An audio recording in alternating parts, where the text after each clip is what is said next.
Hello everyone, welcome to my channel commerce से शिखा। आज इस वीडियो में हम डिसोल्यूशन ऑफ पार्टनरशिप चैप्टर जो है उसको स्टार्ट करेंगे। पहले इसका थोड़ा सा बेसिक समझेंगे, उसके बाद जो है रियलाइजेशन अकाउंट आपको मैं बताऊंगी कि उसको कैसे प्रिपेयर किया जाता है। तो सबसे पहले डिसोल्यूशन ऑफ पार्टनरशिप में देखो, डिसोल्यूशन ऑफ पार्टनरशिप और डिसोल्यूशन ऑफ फर्म, ये दो तरह के होते हैं। देखो, डिसोल्यूशन ऑफ पार्टनरशिप और दूसरा कंसेप्ट है डिसोल्यूशन ऑफ फर्म। ये दो तरह के कंसेप्ट है। तो डिसोल्यूशन ऑफ पार्टनरशिप का मतलब होता है कि दो लोगों के बीच में जो कॉन्ट्रैक्ट था काम करने का वो ख़त्म हो रहा है, उनके बीच का कॉन्ट्रैक्ट जो है वो एंड पे आ रहा है, वो फिनिश हो रहा है और यहाँ पे जो है वो फर्म ही ख़त्म हो रही है। फर्म का काम जो है वो कंप्लीट हो गया। अब फर्म जो है, ये इसके कोई भी रीज़न हो सकते हैं फर्म को कंप्लीट करने के, फर्म को वाइंड अप करने के। हो सकता है वो लीगली जो है वो वाइंड अप हो रही हो, या फिर ये हो सकता है कि वो प्रॉफिट नहीं जा ले रही है, उसके लॉसेस हो रहे हैं, इस वजह से फर्म को बंद किया जा रहा है। और जो पार्टनरशिप और डिसोल्यूशन ऑफ पार्टनरशिप है, ये जो होता है ये इस वजह से हो सकता है कि हो सकता है जिस पर्पस के लिए हमने पार्टनरशिप करी थी वो पर्पस जो है वो कंप्लीट हो गया है। पर्पस कंप्लीट हो गया तो हमारी पार्टनरशिप ऑटोमेटिक जो है वो एंड पे आ जाएगी। फॉर एग्जांपल, अगर हम बोलें कि एक बिल्डिंग बनाने के लिए हमने कॉन्ट्रैक्ट किया था दो लोगों ने, और जब वो बिल्डिंग जो है वो कंप्लीट हो जाएगी, बिल्डिंग बन जाएगी, तो वो कॉन्ट्रैक्ट जो है, पार्टनरशिप जो है वो ऑटोमेटिक ख़त्म हो जाएगी। क्लियर? पार्टनरशिप यहाँ पे एंड पे आ जाएगी। और फर्म के केस में जो है, ये फर्म मतलब जब भी हम कोई फर्म एस्टेब्लिश करते हैं तो हम ये एज्यूम करके चलते हैं कि ये सालों साल काम करेगी, आने वाले कई सालों तक इसको कंटिन्यू रखेंगे। पर हो सकता है किसी भी रीज़न से लीगली या लॉसेस की वजह से उसको बंद करना पड़ रहा है। तो यहाँ पे सिर्फ और सिर्फ पार्टनरशिप का कॉन्ट्रैक्ट ख़त्म होता है क्योंकि मेरा पर्पस कंप्लीट हो गया है। यहाँ पे फर्म जो है वो वाइंड अप नहीं होगी, फर्म आगे कंटिन्यू करेगी विद द न्यू पर्पस। और डिसोल्यूशन ऑफ फर्म में फर्म ही खत्म हो जाती है। क्लियर? अब इसमें देखो, दो चीज़ें मैं आपको और समझाऊंगी इसमें। सबसे पहली बात, ये डिफरेंस है, तुम्हें बुक में अवेलेबल होगा आपकी बुक में, तो आप डिफरेंस जो है इन दोनों का वो प्रॉपरली पढ़ोगे और डिफरेंस इंपॉर्टेंट है। और इसी तरह से एक और दो कंसेप्ट है जिनका डिफरेंस पेपर में कई बार आता है। एक होता है रीवैल्यूएशन अकाउंट।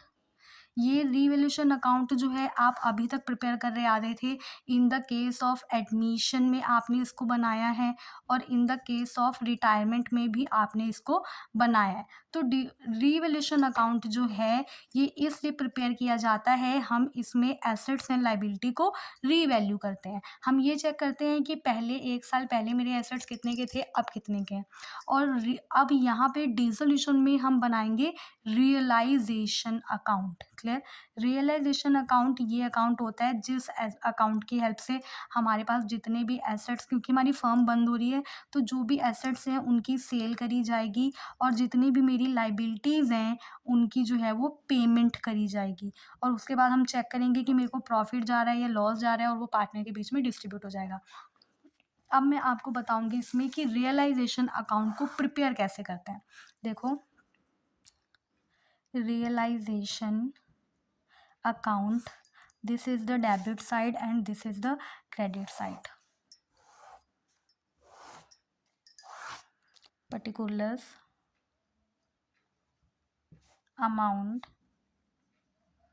particulars, amount. सबसे पहले देखो हमें क्या करना है।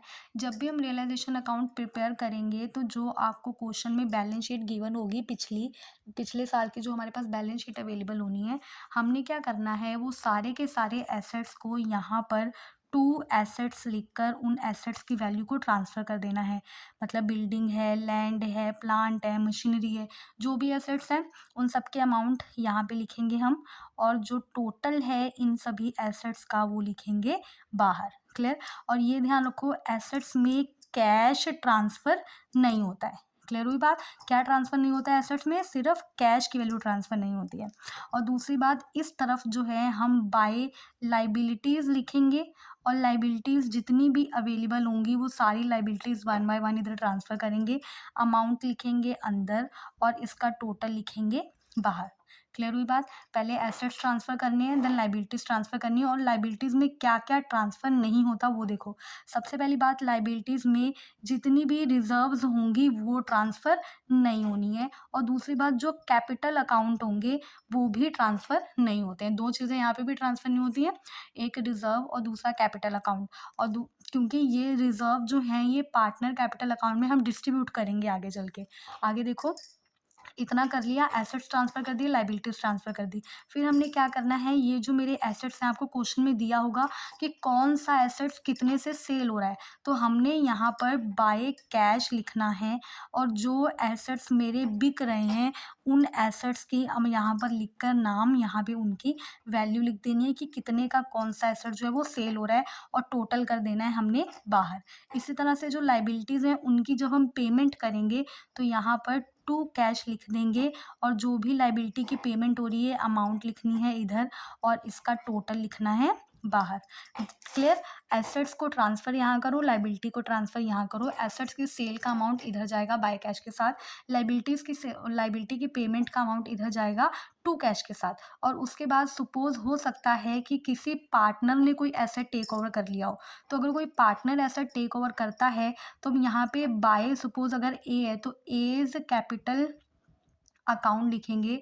यहाँ पे लिखेंगे कि क्या-क्या उसने टेक ओवर किया है, यहाँ पे उसकी वैल्यू आएगी, टोटल आएगा बाहर। क्लियर हुई बात? और इसी तरह से अगर कोई पार्टनर कोई एसेट टेक ओवर कर सकता है तो ये भी हो सकता है कि उसने कोई लायबिलिटी ली हो।